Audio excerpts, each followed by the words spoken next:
तो प्यारे बच्चों, ये सहस्वर पठन की क्लास जो है, पठन कौशल की क्लास नंबर 2 है, या सहस्वर पठन कह सकते हैं आप, तो क्लास नंबर 2। इससे पहले पठन की एक क्लास हम कर चुके हैं।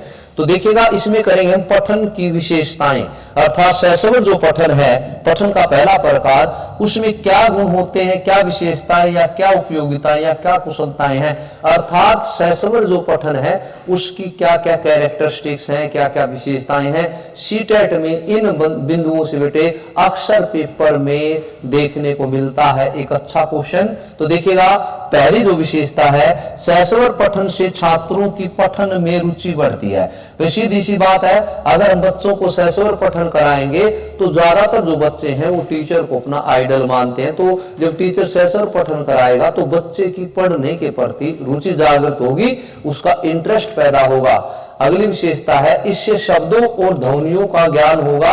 वो जिस भी शब्द को या ध्वनि को पढ़ेगा तो पहचान पाएगा कि ये क है, ये च है। इस तरह से बेटा कोई भी शब्द है, ना, ल, नल, तो सहस्वर पठन कराने से बच्चे को क्या होगा बेटे, ध्वनियों का और शब्दों का ज्ञान होगा, उनको बोलना आएगा वो और पढ़ना भी आएगा। सहस्वर पठन से ही विद्यालय में भाषा शिक्षण की शुरुआत होती है। बहुत महत्वपूर्ण विशेषता है, कई बार पूछा गया सीटेट में कि भी विद्यालय में पठन की शुरुआत किससे होती है। तो बेटा विद्यालय में पठन की शुरुआत सहस्वर पठन से होती है।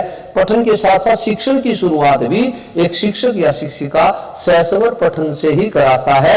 जैसे बेटा वो कहता है, ए से ए फॉर एप्पल या एस से अनार, यहीं से शिक्षण की शुरुआत होती है। तो प्यारे बच्चों, सहस्वर पठन से ही शिक्षण की शुरुआत मानी जाती है विद्यालय में।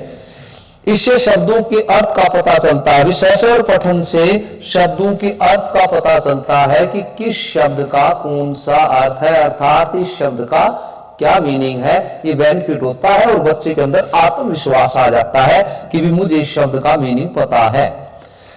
अगला पॉइंट है, इससे पठन की विविधता का पता चलता है कि पठन शैली की किसको कैसे पढ़ना है, कि जो स्वर है उसको बेटा धीमे रखना है कि बेटा तेज रखना है, उतार चढ़ाव क्या है उस स्वर का।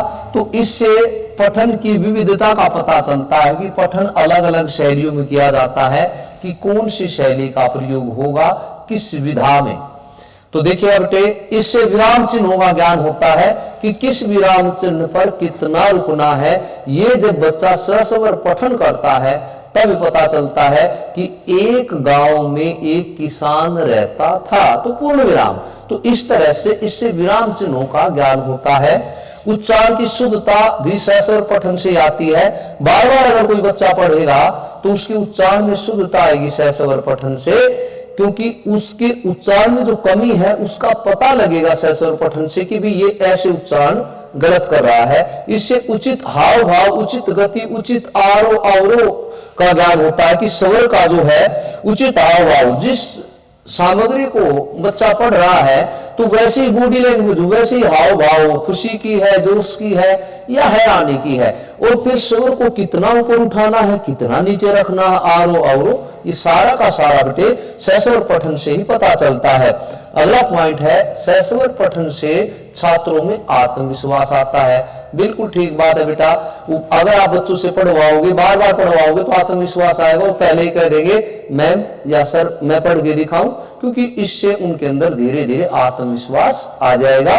इसके बाद सहस्वर पठन से बच्चे आत्म अभिव्यक्ति में कुशल बनते हैं। वो कहते हैं कि मैं बताऊं, आत्म अभिव्यक्ति का मतलब होता है बेटे सेल्फ प्रेजेंटेशन कह सकते हो आप। आत्म अभिव्यक्ति, अपने आप को दिखाना कि मुझे इतनी नॉलेज है, मुझे ये आता है, उसको बोलते हैं बेटे आत्म अभिव्यक्ति।